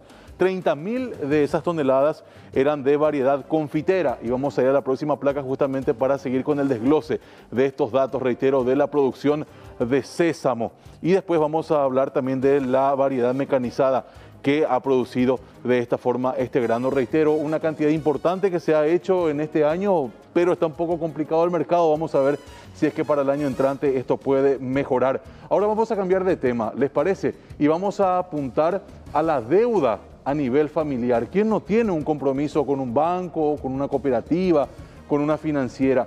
Pero datos actualizados del Banco Central del Paraguay apuntan a que hoy las familias paraguayas están debiendo menos con relación a los 6 meses del año pasado. ¿Cuál es la explicación que ellos encuentran? Evidentemente la crisis instalada por el COVID-19 y el menor ingreso económico a cada una de las familias. Tenemos placa también para compartir sobre esta situación. Por favor, familias que se han endeudado menos a lo largo de este año. El endeudamiento de los hogares en el trimestre del año 2020 ha llegado al 16%. El endeudamiento de hogares a marzo de este año es solamente del 11%. Préstamos de consumo y viviendas fueron los que marcaron la diferencia en la balanza, haciendo justamente un desglose de este tema. El crédito para el consumo ha representado un 9.2% del total. Consumo, entiéndase, para poder inyectar evidentemente en un negocio, para poder adquirir algún tipo de bien, es lo que se puede encontrar en la categoría de consumo. Y aquellas personas que han apuntado a un crédito para la vivienda ha llegado al total de 1.8%. Para modificación, algunos, compra también evidentemente de viviendas.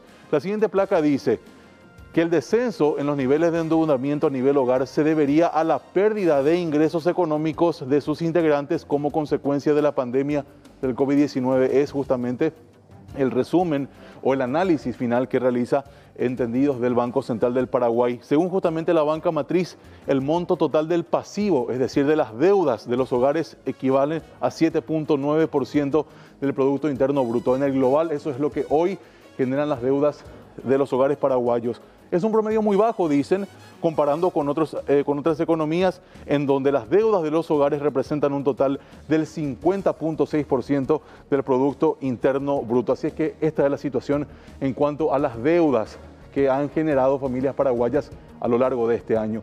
Voy a cerrar el bloque hablando de una fruta que me imagino le encanta a ustedes, a mí también, aquí a Carlos y a Mercedes. Es la frutilla, porque saben, hay muy buenas noticias en cuanto a la producción de esta fruta, que es evidentemente una delicia para el consumo. La pandemia no ha frenado un solo instante la producción de esta fruta, que tiene muy buena salida en lo que va del año. Y tenemos justamente una placa para hablar de la frutilla. El área de siembra ha trepado, atiendan, de 150 a 200 hectáreas a nivel país. ¿Cuáles son los puntos de siembra de la frutilla? Areguá, por excelencia, Upacaraí, zona de Estanzuela también, J. Augusto Saldívar, Capiatá, Guarambareca, Aguazú y Alto Paraná. Aquí un dato muy interesante, cerca de 1000 productores se dedican a la producción de frutilla en Central. Cada uno de ellos maneja un promedio de 5.000 a 10.000 plantas, una muy buena cantidad esa, ¿eh? Cada plantín de frutilla da como fruto unos 500 gramos de frutilla, es decir, de cada plantita sacan medio kilo de esta deliciosa fruta. Tenemos más justamente en la placa. Hasta el momento se ha registrado un total de 8 millones de plantas ya puestas en suelo a nivel país. Se aguardan todavía datos del departamento de Caaguazú. En el año pasado, la frutilla tuvo un costo aproximado ya para el consumidor final de 35.000 guaraníes. A lo mejor estoy siendo un poco generoso. Mercedes, como buena ama de casa, me dice que la frutilla estuvo más cara incluso en el supermercado, en el shopping y demás. Pero ese es el monto más o menos que se manejaba. Y la próxima placa va a hablarnos justamente también de más producciones de frutilla, que tiene que ver justamente con esta situación. A ver, sí, es muy importante. Entonces, 35.000, le decía a ustedes, para el consumidor final en cuanto a la frutilla. Acá está. Las variedades producidas actualmente son la Dover y la Sweet Charlie. La temporada alta genera movimiento diario de 30 a 40 toneladas por día. Es muchísima cantidad. Y de la frutilla, para terminar, se elaboran productos como mermeladas, dulces, jaleas, licores, pulpa utilizada en heladerías, entre otros. Así es que con esta parte dulce del informe hacemos una breve pausa. Las informaciones continúan enseguida.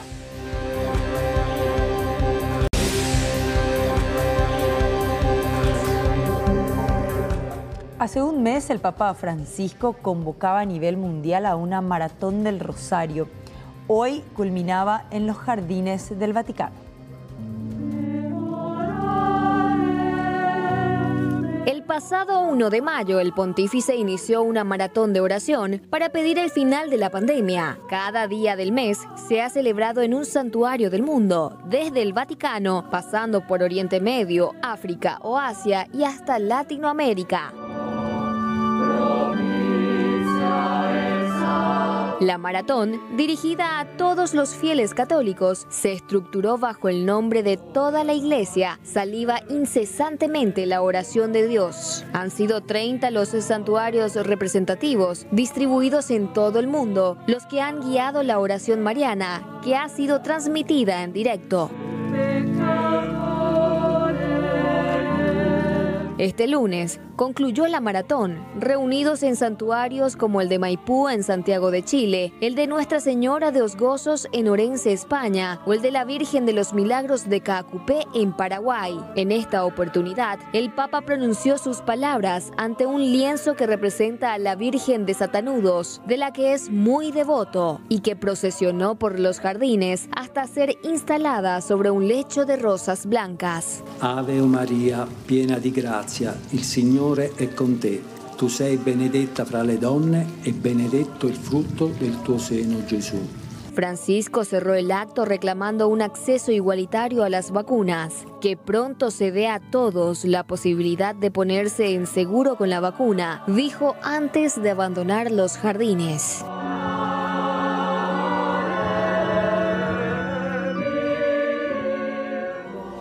Bueno, también en forma simultánea, ya a modo de comentario, mientras esto ocurría en el Vaticano, también desde aquí se hacía una transmisión a través de las redes sociales desde la Basílica de Caacupé, con el rosario acompañando lo que estaba pasando allá en Roma. Desde hace 15 años, una familia de Tomatí realiza cuadros de casas coloniales. En su vivienda tienen su taller de trabajo, reciben también pedidos de distintos puntos del país. Los invitamos a conocer la historia de esta familia.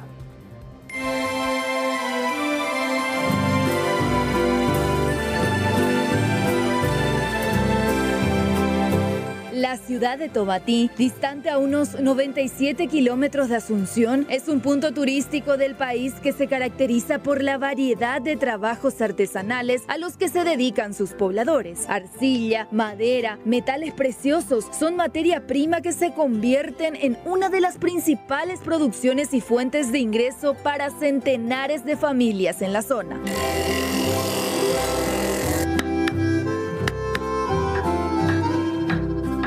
Es el caso de los integrantes de la familia Servín, quienes desde hace 15 años realizan cuadros con fachadas de construcciones antiguas, utilizando la imaginación y mucha arcilla. La originalidad de combinar colores y tamaños, además de materiales naturales, hacen de sus trabajos verdaderas obras de arte. Realmente para empezar me costó muchísimo. Después, con el transcurrir del tiempo, se me abrían puertas y realmente nos va muy bien.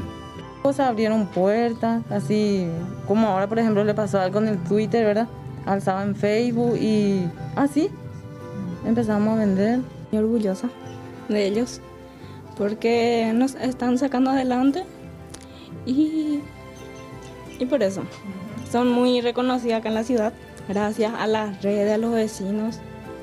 Y son muy buenas personas. Todo inició cuando don Edgar Servín frecuentaba la vivienda de Ramón Ayala, artesano conocido en la zona. No tardó en aprender los secretos del arte e inspirándose en las fachadas de las casas de antaño de nuestro país, dio rienda suelta a sus manos, que crearon hermosos retratos de arcilla y madera. ¿Qué materiales utilizan?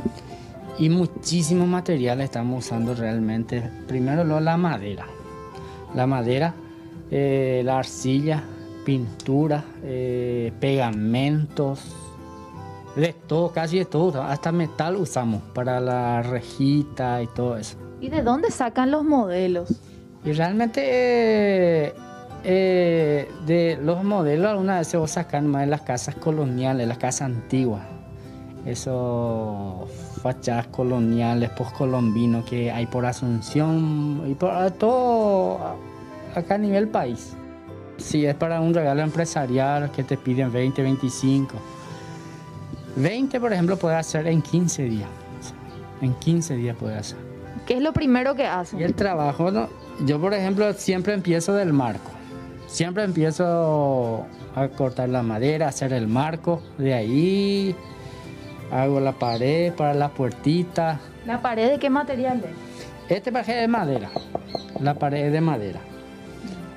Los detalles es cerámica. Este, por ejemplo. Estos son cerámica. La puertita es de madera, su reja es de metal. Después todo de madera.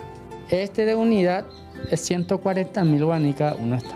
¿Y en cuánto tiempo terminas uno? Si es uno solo, en un día termino. Con el paso de los años, la artesanía se volvió el medio de vida de la familia Servín Fariña. Además de don Edgar, su esposa doña Mariana se convirtió en otro pilar fundamental del proyecto. Ella, entre los quehaceres de la casa, también dedica tiempo aportando manos para cumplir en la brevedad posible con los pedidos. Más hago los adobes, estos son los míos. Y la lijada sí que hago con mi hijo, él me ayuda. Lijamos juntos y toda la parte de terminaciones de pintura y todas esas cosas. ¿Y qué, por ejemplo, te cuesta más y le dejas a cargo de tu marido? Y las ventanitas y eso, todo eso yo no... Esa parte él maneja. Y las tejitas también él hace. Jessica, de 20 años, y Eduardo, de 12, son los hijos del matrimonio y complementan lo que ya se volvió una empresa familiar. En medio de sus tareas escolares colaboran con sus padres, teniendo en cuenta que los ingresos generados son los que solventan sus formaciones académicas. Le ayudo a mi papá más con las redes sociales, en Instagram, Facebook, y ayer que creamos el Twitter, ayer nomás.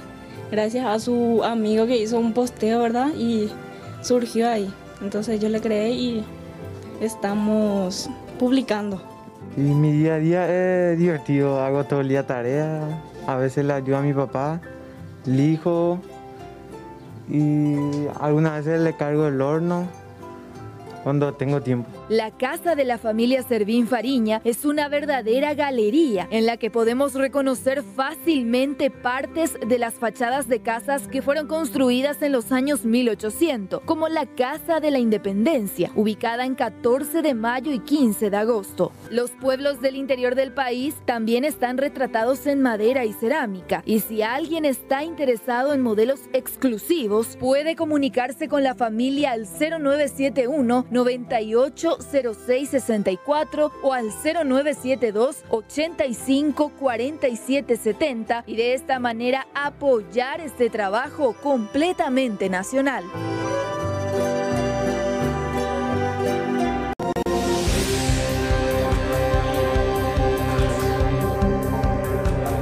Y vamos hasta la zona de Ñemby con esta detención de un ladrón por parte de los propios vecinos, porque un joven conocido en el lugar, tiene de hecho varios antecedentes, fue reducido por los vecinos luego de que éste le haya robado el teléfono celular a una mujer mientras cenaba con su pareja.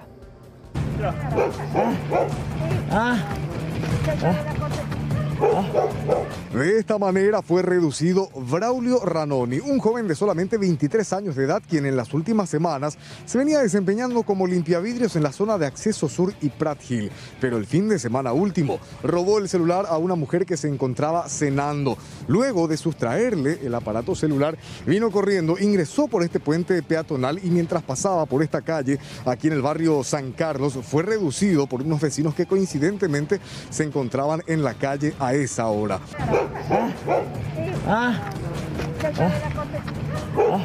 Primeramente la persona decía, el asaltante decía que este me quiere robar, la persona de atrás. La persona de atrás le dice que no, ese robó mi celular a tal calle, digo. Atrápele, y el tipo se cansó de atrás. Y ¿Entendía lo que pasó? No sé, nosotros nos quedamos congelados, decirle. Y después al rato estamos todos afuera en esa vedera y la persona también estaba ahí. Nadie reaccionó. ¿Pasó? Sí, pasó. Yo pensé que una persona iba a hacer algo y no. Creo que sí tenía un trapo cubierto de algo, no sé si algo para atacar, para defenderse o qué. Y la persona no tenía nada. Después al rato los vecinos de eso me dijeron, agárrale Julián.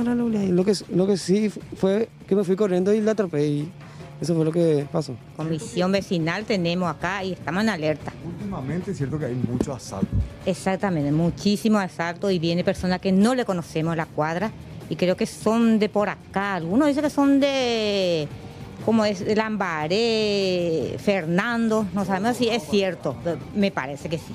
Pero ese que se le agarró estaba parecía que estaba borracho o con otras cosas. Además de usar tapabocas, ahora hay que también cuidarse de los delincuentes. Y ese también, porque viste, vos no le reconoces a la persona con su tapabocas. Y sí o sí, pues uno tiene que usar. Y en ese uno no le puede reconocer a la persona. Y aprovechan eso, aprovechan la noche. En este barrio hay demasiada inseguridad, esta parte. Hacen su asalto hacia el acceso sur y vienen corriendo por acá. Y entran acá, ese es el asunto. ¿Y en las casas eso entran también? En las casas se entra, sí. En varias casas ya entró acá. En varias casas ya entró. Son la madrugada, hacen y están entre muchos.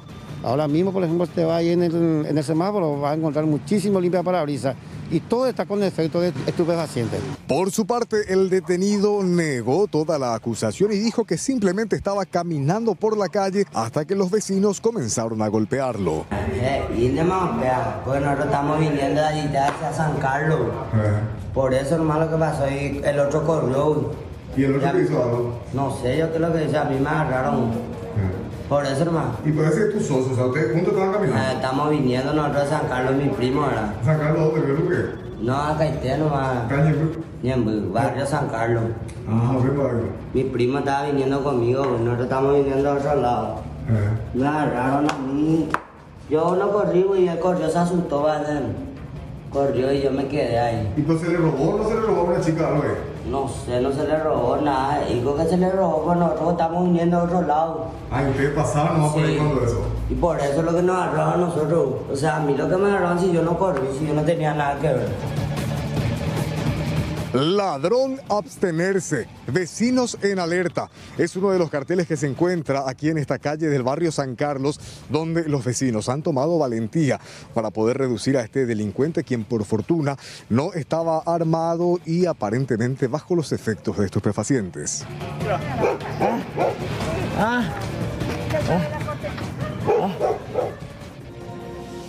Bueno, vamos a cambiar de tema, vamos a hablar del pronóstico del tiempo porque tenemos una temperatura de casi 14 grados a esta hora de la noche, el cielo se encuentra completamente nublado y tenemos viento del sur a 7 kilómetros en la hora. Atención para los próximos días, el pronóstico extendido habla que vamos a tener cielo nublado y llegarían algunas precipitaciones para el miércoles y el jueves. Las mínimas van a variar entre 10 y 18 grados y las máximas o la máxima entre 25 y 27 grados. Hasta mañana.